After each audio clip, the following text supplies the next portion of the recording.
Well, good afternoon, ladies and gentlemen. This is the third time that I've had the privilege of meeting with the media about the work of the Commission of Inquiry on DPRK, Democratic People's Republic of Korea, which I will call North Korea.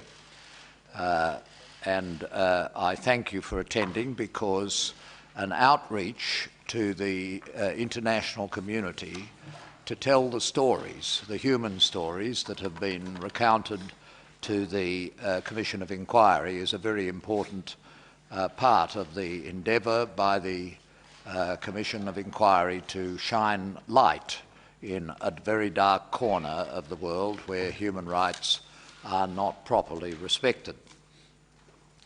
The Commission of Inquiry is a step that has been taken by the international community following a decade of endeavours to engage with North Korea about issues of human rights.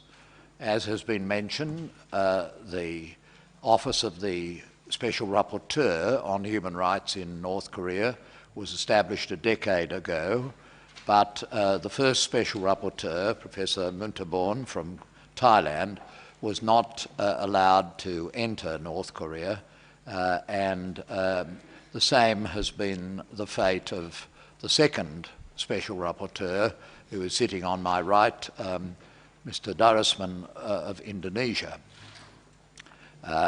And it was partly because of that that the Special Rapporteur, Mr. Darusman, recommended that a Commission of Inquiry should be established.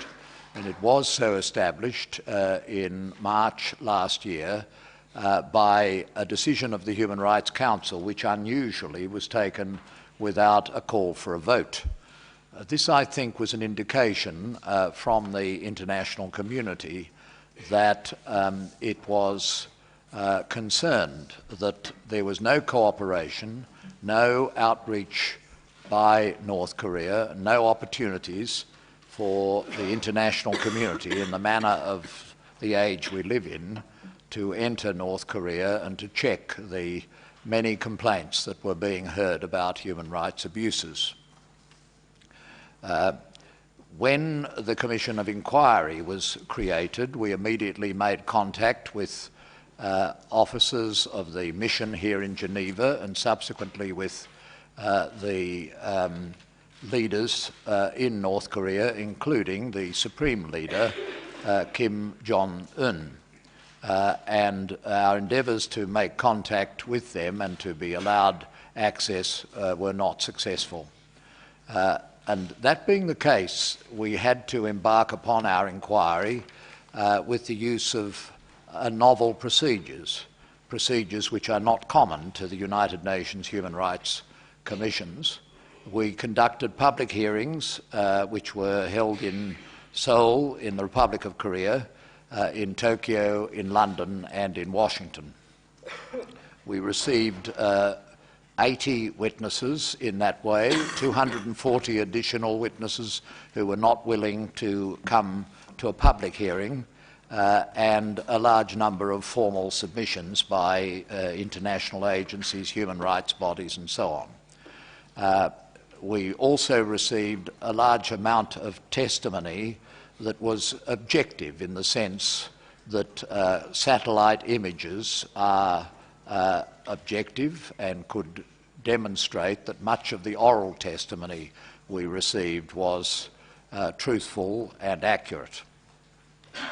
The public hearings of the Commission are online. People all around the world, but not in North Korea, can have access to the internet and can have a look at the public testimony that we received. The government of North Korea has repeatedly said that the testimony is that of human scum, that the testimony is false. Even today they have said this. However, it's really for the international community to now have regard to the synthesis of the conclusions of the Commission, which are contained in the report which has been produced by the Commission. It's a unanimous report. It's a report which speaks of the great wrongs that have been done to the people of North Korea and which calls for attention from the international community. Often during the course of this inquiry, I have been asked by people who are concerned about the situation in North Korea, well, can you expect anything to be done? Can you really expect that anything will change, that North Korea will change, or that the international community will pick up the call for action? Well, I do expect that the report will galvanise action on the part of the international community. And one reason for optimism is the fact that the mandate that was given to the Commission of Inquiry was not confined to simply collecting the testimony, but it directed our attention specifically to the issue of whether or not violations of international human rights law had been established and whether or not crimes against humanity had been established. What are crimes against humanity? Crimes against humanity are the product of the great anxiety that befell the world after the Second World War, when terrible wrongs were done to civilian populations in an organised and orchestrated way, with violence against citizens and deliberately and as a state action. These are not the occasional wrongs that can be done by officials everywhere in the world. These are wrongs against humanity. They are wrongs that shock the conscience of humanity. Now, the Commission of Inquiry has unanimously come to the conclusion that there is abundant evidence of great wrongs of this kind. The evidence includes the testimony that relates to the prison camps. North Korea says there are no such prison camps, the so-called prison camps. However, satellite images show the prison camps, and we had testimony which is quoted in the report which tells the stories of the prison camps, of the starvation, of the great famine, and of the deployment of inadequate resources, of the refusal to support the endeavours of the international community under normal rules to provide food for the population, of the babies who are born stunted and who remain stunted, which is going to be a terrible blight on the public health of that part of the Korean Peninsula in the years to come, of the abductions, of the public executions, and of the fact that many people simply disappear. They disappear either into the prison camps or into public executions or private and secret executions. So these are the matters that are recounted in the report of the Commission of Inquiry. But there is more. The Commission of Inquiry was asked to report to the Human Rights Council, as it will do in a month's time on the 17th of March, about whether there could be accountability for these wrongs. How can we render those who are guilty of the wrongs that are shown in this report, how can we render them accountable to their own people, accountable to the victims, accountable to their neighbours, accountable to the international community, and accountable before the bar of history? How can we translate the findings into accountability? And because that was part of our mandate and it required us to report on it, that is what we have done. And we expect, and we certainly hope, that the international community will respond. It's the combination of the detailed testimony that is in the report with the international law and the institutions that exist in our world today that will, we hope, render those accountable. Now, who are accountable for crimes against humanity? those who are guilty of the crimes are accountable, or those who are in positions of authority and who either take part in the crimes, authorise the crimes, or look the other way when the crimes have occurred. And it's because in the organisation of North Korea that all lines of authority stop at the Supreme Leader that the question was presented to the Commission of Inquiry as to whether the Supreme Leader of the Democratic People's Republic of Korea, Kim Jong-un, would himself or may himself be responsible for the crimes against humanity which the Commission has found. I want to emphasise that the Commission is not a tribunal. It is not our function, nor have we presumed to judge the leader, the Supreme Leader of North Korea, or any other officials of North Korea. Nor are we a prosecutorial agency. Prosecutors exist in various tribunals, national and international, and they have their functions. They have to filter and consider reports such as the report of the Commission of Inquiry. But our job was to assemble the material, to synthesise it, to analyse it, and to express conclusions and make findings about it. At the end of the Second World War, so many people said, if only we had known the wrongs that were done in the countries of the hostile forces. If only we had known that. Well, now the international community does know. The international community will know. There will be no excusing a failure of action because we didn't know. We do know. In the past, it has been the action of brave non-governmental organisations and other international bodies and national bodies and individuals who've spoken up about this.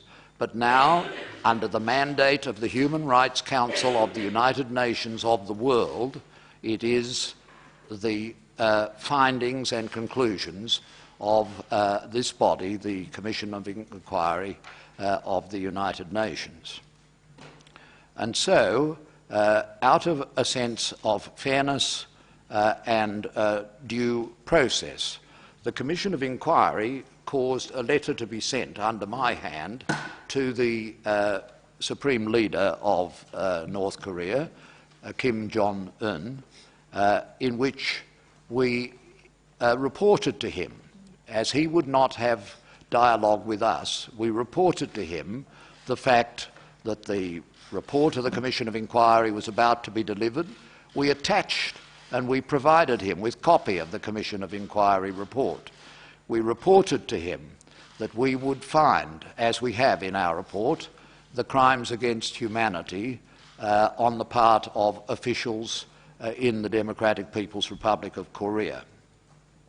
We told him of the doctrines of international law by which those who are responsible for those crimes, those in the military and in civilian government who are responsible for them, must consider their accountability to the international community and to their victims. And we indicated that he should be aware of this. He should be aware of the international crime of aiding and abetting crimes against humanity, even if not himself involved in the actual perpetration of those crimes. And we informed him that he himself may be responsible in any subsequent prosecution that occurs. And all of this is contained in the letter that has been sent with the authority of the Commission of Inquiry to Kim Jong-un, informing him that that is a possibility that he must consider and that the international community must consider.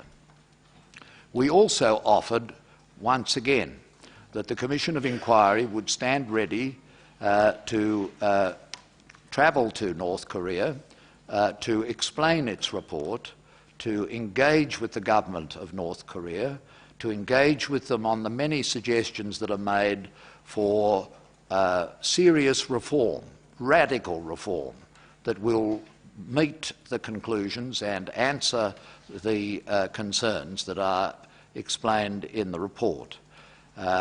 So far, we haven't received a reply to this, nor have we received a reply to earlier indications of a wish to engage.